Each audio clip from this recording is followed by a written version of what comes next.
So, hello and welcome to another ITSOLO episode. I'm trying to get content out as regularly as possible. I see that we got quite a few more views on the last video than we've had previously, predicting the brackets.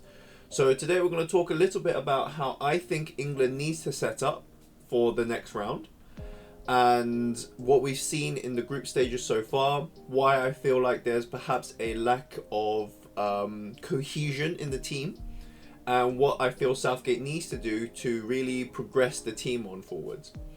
I would have had a different background, but a later video today I might do a commentary on the Copa America, because it's getting a little bit exciting there, with the US falling to Panama in rather embarrassing fashion, especially at home, and especially with a nation who calls it soccer and is hosting the Copa America this year, and in 2 years' time also is also hosting the World Cup. You'd have thought if you're doing that, you'd want to show some results. So clearly the US are trying to increase their presence in the footballing world, but nevertheless we'll talk about that next time. For now, let's go talk about what we're seeing currently in the squad. So I have this up here, so let's see if I can get the window to show up. Properties, let's show, here we go. So we're just going to adjust this so that it's visible on the screen for you, specifically the team. We're using Footbin because that's just how I like to demonstrate things. So this is the team that we've been seeing fairly regularly. Now what we've noticed is that in this CM position, Southgate has tried the Alexander-Arnold experiment. That's gone horribly wrong, and he then swapped him out for Gallagher. And then we saw against Slovenia that didn't work either. So what he did was he swapped him, and we instantly looked a lot better when he had Mainu in that position, which suggests that Mainu may be somebody who's in form and isn't scared by the occasion. What we want to be careful of, especially though as England, is not scaring our young players and also overplaying them, a la, breaking Saka in the last Euros finals, or right now what we're doing is seemingly breaking Bellingham by putting too much pressure on him as a young player. He is very talented, he is amazing, but we need to remember that he is only 20 years old and he's being asked to play like he's a 25-year-old and a senior in the squad. He's used to quality around him. He plays for Real Madrid, the Galacticos, right? 2.0. He's used to plays and people being footballing geniuses in the squad, knowing that passes are coming to them, knowing where to run, knowing how to press, when to press. That's just not this side, and that's just not how Southgate has set up, and it's not how Southgate can coach.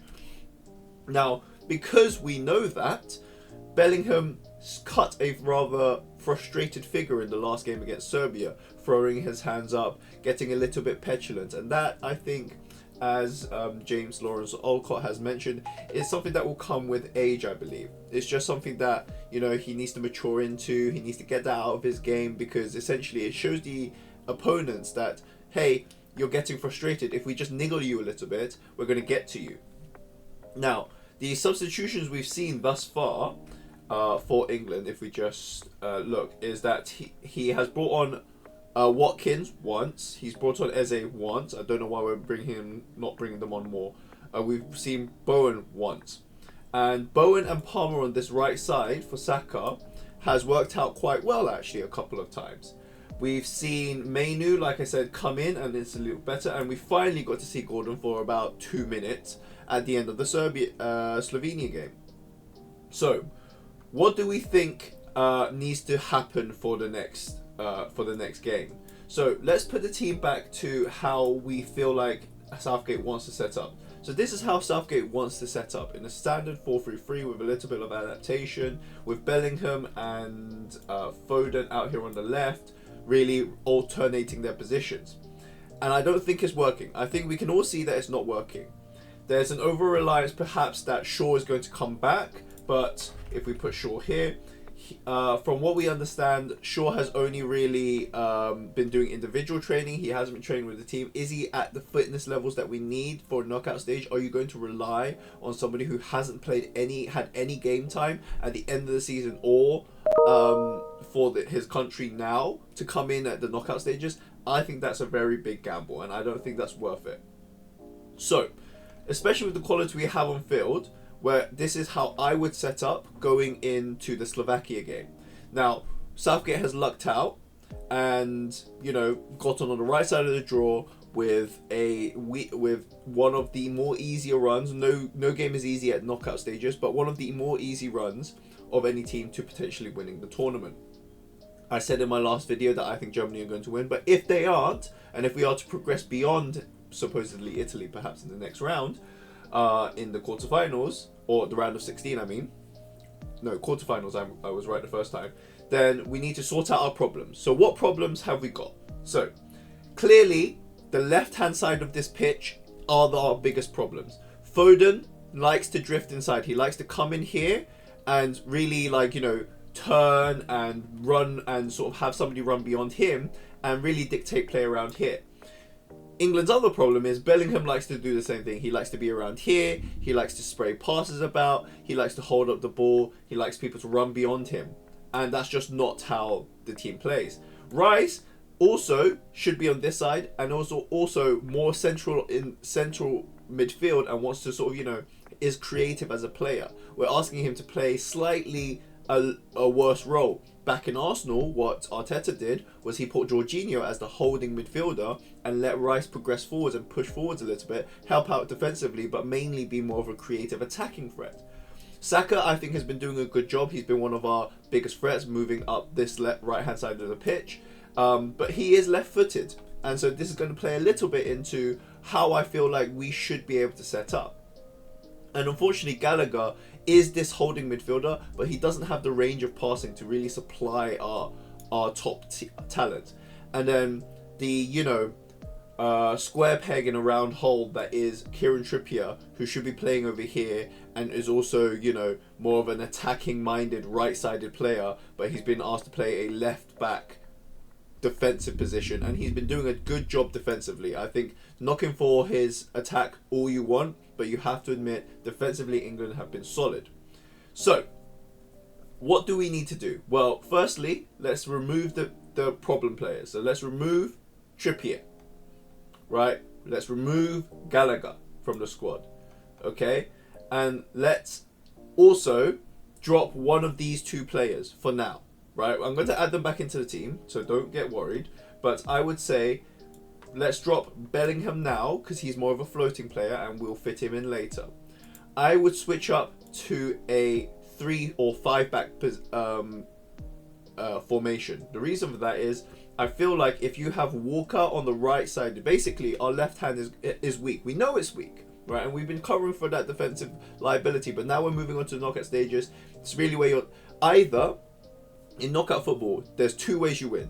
Either you have a brilliant coach, ideally you have both, right? But we don't. So either you have a brilliant coach, so we're thinking of the Spanish team, we're thinking of Nagelsmann, we're thinking of Ralf Rangnick, right? Where you have a style as a coach and you push that on your team and your team plays that style, right? We don't have that. We have a defensive-ish coach in Southgate. So the alternative is you just hit them with talent. You just rely on individual talent to really pull you through moments of magic, right? Now, what I would do is, being a left-sided player who can run beyond and, you know, pull defenders out, this has been talked about a lot, and I feel making him play a left-sided wing-back position is going to be a weakness, but if you play Saka on the left mid as somebody who can run beyond Foden, right, and have Foden play maybe more of like the cam centre-forward position, right, so he can drop in and cut inside with Saka running beyond, supplying both Foden and Kane, I think that would be very strong. Now, why do I not feel like this is a weakness? Well, because what do we have on the other side? What we have is we have Cole Palmer, who can do the same thing on the right side, right? And then what do we also have on the right side? We also have, potentially, I would say, Bellingham playing this position. So I would actually have Cole Palmer playing a right wing-ish position, right? with cover from Kyle Walker. Kyle Walker would have to play a more defensive centre-back position, but he's got experience. He's one of our more experienced players. And I would set it up like this. This would allow both Foden and Bellingham to really drift inside and do what they want to do what they do best. And then what do we have in this gap here? We play the defensive-minded Kobe Mainoo with Gallagher coming on, right? And then what we say to Foden is, or Saka is, I would say, go ahead, do what you do, right? Do what you do. Run as hard as you can. At 60 minutes, 70 minutes, when you've, put in a shift and you've put in the effort, we put Gordon on and we smack them with some more pace, right? Foden, I think, if he's allowed to play his natural position, can conserve his energy. He can be more of an attacking threat. He doesn't have to work as hard defensively. I think Bellingham, as well, will be tired by the end of this. And what we do then is we slap on either Ollie Watkins or Eberechi Eze or Bowen on, okay? And then that way, what we'll have is we'll start the game like this, right? We've got a solid centre back team right here. We've got Saka perhaps helping out on the touchline, running beyond, and he will be exhausted. He's had a very long season. He's had a long campaign with Arsenal. He's played every single game as near enough, and he's played every England match, and we're asking him to play out of position. That's going to tire him out, but he can cut in on, and he's left-footed. He can put those left-footed crosses in, right? And then I think Saka will be substituted out for some pace on that wing. Okay, we can substitute Mainoo out for either Gallagher or Arnold, but we'll go Gallagher because I'm going to presume that we're winning by this point in the match. So we just want a solidly defensive player. We'll have Rice still here. We'll perhaps have Bellingham, who will have been running up and down this pitch, right? Putting in crosses, but also helping out the defense as well. We'll have him tired, so we'll either play Bowen or Watkins here. Okay, Kane's not been looking himself. If he's looking a little bit off, we'll put Watkins there. We'll put Bowen out here on the right, and we'll have either Eberechi Eze or we'll have Mainoo. Not Mainoo. We'll have Eberechi Eze or perhaps Trippier just being in his natural position on the right side, playing more defensive, right? I think with that, England have a very, very good chance. I mean, look at our talent, look at our strengths, right? And let me put the team in my ideal form, and you tell me why you don't think this is a winning team. Like, I don't understand how you could look at this and be like, no, that doesn't look good to me. Like, look at that team. Look at this midfield and attack, right? And we know that our defense is solid. With a solid defense, which was our biggest concern coming into the tournament, and then having all of this talent up front, I don't understand how Southgate is really getting nothing out of this team offensively. We have 1, 2, 3, 4, 5, 6, 7 players who are at the top of their game. Kobe Mainoo scored in the FA Cup final, has clearly shown that he can do that turn and pass and first time passes, running beyond, playing on the shoulder. But he's also shown that he's, solid and in defense, and he can, help out defensively. We've got Rice here, probably one of the 2 best players. Certainly if you rank the top players in the Premier League, he's one of the top 5 players in the Premier League this season, specifically playing this position, the number 8 role, passing, going forwards, and also helping out in defense, right? And who's one of the other top 5 players? Oh wait, it's Saka, right? Who was playing on the right side, running beyond and helping out. But he's left-footed and he has played left wing-back before. He's helped out defensively. He's solid defensively as well. And guess who's one of the other best players in the Premier League this season? Oh wait, number 1 in the Premier League this season, the best player in the Premier League was Phil Foden, who likes to play this more central drifting role, picking up passes, playing people in, spreading the ball about. And then, perhaps we don't have... Oh, wait, we do have the best striker in the world. We have Harry Kane, who's had a brilliant season for Bayern Munich. And if he didn't feel like he had to come back here to try and receive the ball because he wasn't getting any service, and he could just stay slightly upfield and, have Foden and Bellingham, or even drop in a little bit, play a centre-forward position... You see how if Kane drops into this cam position, which he's been trying to play, and Rooney played towards the end of his career, what you have is a Foden, Bellingham, 3-5-2 position, right? And you have those 2 up front, playing the attackers. Okay, and if you have what Cole Palmer run, then you have Bellingham run backwards here. This, I think, if we play like this, we are definitely winning the Euros. However, if Southgate's going to do that or not, I doubt it. Anyways, thank you guys for watching, and peace.